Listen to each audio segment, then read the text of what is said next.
یاد رکھیے مدینہ میں وہ مقامات جن کی زیارت کرنا دین کے عین مطابق ہے، ثواب ملنے کی امید ہے، وہ 5 مقامات ہیں. کتنے ہیں میرے بھائیوں؟ 5. اور آپ نے تو ہو سکتا ہے 50 زیارتیں کر لی ہوں. کتنے مقامات ہیں؟ 5.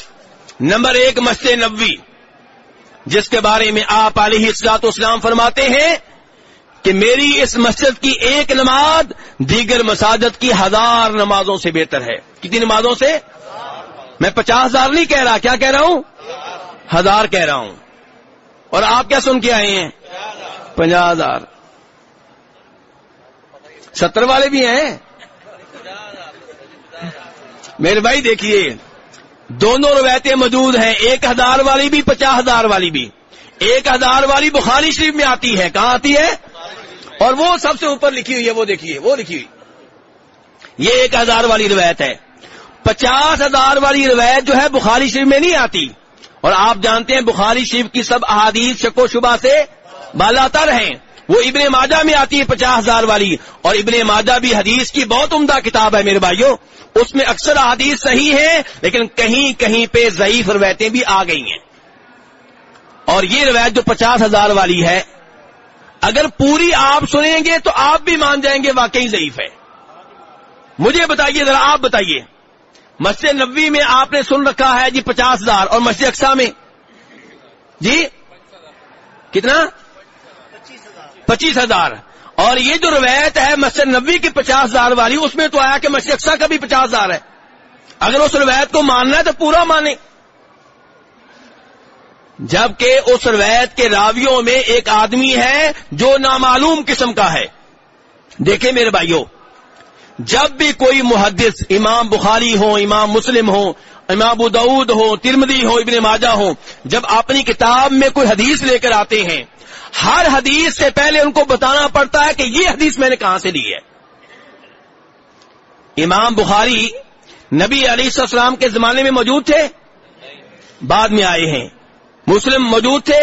بعد میں آئے ہیں. تو اس لیے ان کو بتانا پڑتا ہے کہ ہم نے حدیث کہاں سے لی ہے.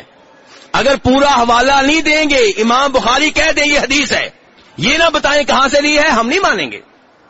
حالانکہ امام بخاری بہت بڑے امام ہیں، لیکن یہ ایک اصول کی بات ہے.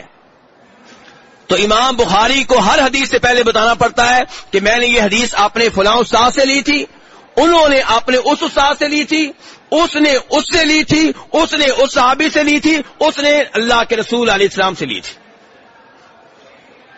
اب یہی روایت لے لیں 50,000 والی. امام ابن ماجہ 273 ہجری میں فوت ہوئے ہیں. کب فوت ہوئے ہیں؟ کب فوت ہوئے ہیں؟ اور نبی علیہ الصلوۃ والسلام کب فوت ہوئے ہیں؟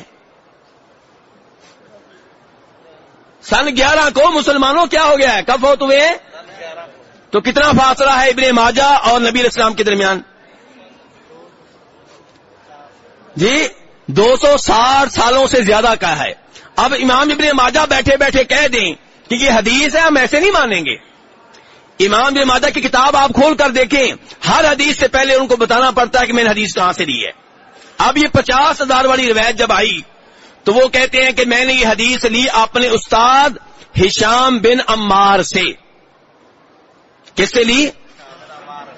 اور ہشام بن عمار میرے استاد کہہ رہے تھے کہ میں نے یہ حدیث لی ہے ابو الخطاب الدمشقی سے. ابو الخطاب دمشقی کہہ رہے تھے میں نے یہ حدیث لی ہے رزیق سے. رزیق کہہ رہے تھے میں نے یہ حدیث لی ہے انس ابن مالک رضی اللہ عنہ سے. انس ابن مالک کہہ رہے تھے میں نے یہ حدیث لی ہے نبی علیہ الصلوۃ والسلام سے. اب چیکنگ ہوگی. اب کیا ہوگا؟ چیکنگ ہوگی کہ یہ آدمی جو آپ نے بتائے ہیں یہ کیسے تھے. ابو الخطاب دمشقی کی چیکنگ کی باری آئی تو پتا چلا یہ آدمی مل نہیں رہا کہ کون ہے کون نہیں ہے. نہ پتا ہے اس کے استاد کون ہے، نہ پتا ہے اس کے شاگرد کون ہے، اس کا حافظہ کیسا تھا، سچ بولنے والا تھا، جھوٹ بولنے والا تھا، متقی پرہیزگار تھا، فاسق و فاجر تھا، نامعلوم آدمی ہے. روایت کے اوپر سوالیہ نشان لگ گیا. اب ابو الخطاب دمشقی کے بارے میں کہا گیا کہ اس نے رزیق سے لی ہے، رزیق نے انس بن مالک سے لی ہے. وہ اچھے لوگ ہیں اوپر جا کے، لیکن پہلے پتا تو چلے کہ واقعی اوپر سے آئی ہے. تو ابو الخطاب دمشقی کی وجہ سے یہ روایت جو ہے یہ ضعیف قرار پائی. کیا قرار پائی؟ اور بخاری کی جو روایت ہے اس سے شبہ سے بالاتر ہے. تو اس لیے صحیح بات یہ ہے کہ مسجد نبوی کی ایک نماز دیگر مساجد سے 1000 نمازیں بہتر ہے. تو مدینہ کی زیارتیں پہلے نمبر پہ مسجد نبوی، دوسرے نمبر پہ مسجد قباء. آپ نے فرمایا جو اپنے گھر میں وضو کرے، ابن ماجہ کی صحیح حدیث ہے، جو اپنے گھر میں وضو کرے پھر مسجد قباء میں آ کے کوئی نماز پڑھے. کیا پڑھے؟ کوئی نماز، زور کی ہے، عصر کی ہے، تحیۃ المسجد ہے، وضو کی رکھتے ہیں، کوئی نماز پڑھے اسے ایک عمرے کی طرح ثواب ملے گا. کتنی زیارتیں ہو گئیں؟ 2. تیسرے نمبر پہ میرے بھائیوں، نبی علیہ الصلوۃ والسلام کی قبر کے پاس آئیں، ادب و احترام سے درود و سلام پڑھیں اور یہ عقیدہ رکھیں کہ میرا درود آپ تک پہنچتا ہے، میرا سلام فرشتے آپ تک پہنچاتے ہیں. کون پہنچاتے ہیں؟ جیسا کہ نسائی شریف کی حدیث میں آتا ہے. اور وہاں پہ آپ کو پکارنا نہیں ہے، وہاں پہ کھڑے ہو کے اللہ سے دعا کرنی، یہ سوچ کر کہ آپ کی قبر کے پاس کھڑے ہو کے دعا کروں گا تو قبول ہونے کا زیادہ امکان ہے. یہ عقیدہ بدعتی عقیدہ ہے. اللہ سے دعا کریں مسجد میں آ کر، نہ آپ کو پکارنا ہے نہ یہ عقیدہ رکھنا ہے کہ آپ کی قبر کے پاس کھڑے ہو کے دعائیں کی جائیں تو زیادہ قبول ہوتی ہیں. صرف درود و سلام پڑھ کر واپس مسجد میں آ جائیں. جناب صدیق رضی اللہ عنہ پہ سلام کہیں، السلام علیکم یا ابا بکر. جناب فاروق کو سلام کہیں، السلام علیکم یا عمر، کہ آپ پہ سلامتی نازل ہو. سلامتی کون بھیجے گا؟ کون نازل کرے گا؟ اللہ نازل کرے گا. کتنی زیارتیں ہو گئیں؟ 3.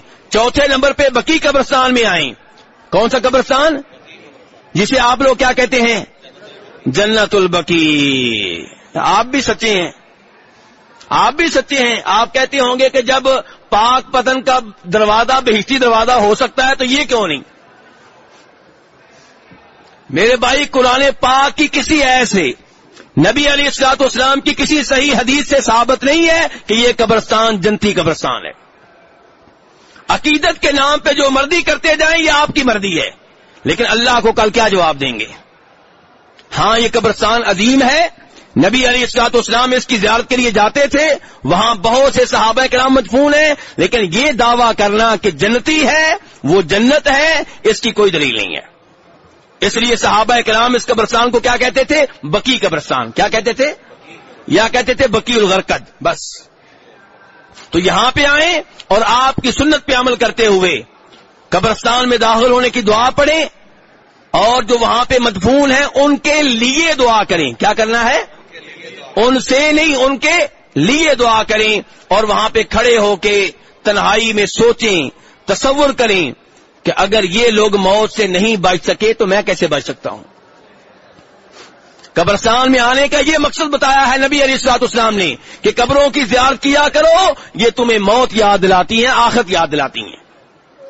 کتنی زیارتیں ہو گئیں؟ 5ویں نمبر پہ شہدائے احد کا قبرستان. کون سا؟ شہدائے احد کا قبرستان. وہاں پہ جائیں اور وہاں پہ جو شہداء مدفون ہیں ان کے لیے بھی دعا کریں. نبی علیہ الصلوۃ والسلام وہاں پہ گئے تھے. تو میرے بھائی یہ 5 زیارتیں ہیں.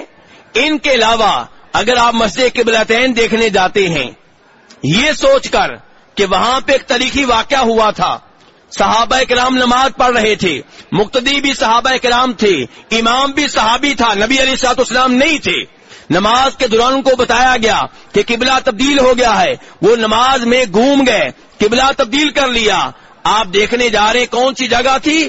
کوئی گناہ نہیں ہے. لیکن اگر آپ یہ سوچ کر جائیں کہ وہاں پہ نماز پڑھنے کا الگ سے ثواب ملے گا، اس مسجد کی کوئی خاص حیثیت ہے، تو ایسی کوئی بات نہیں ہے.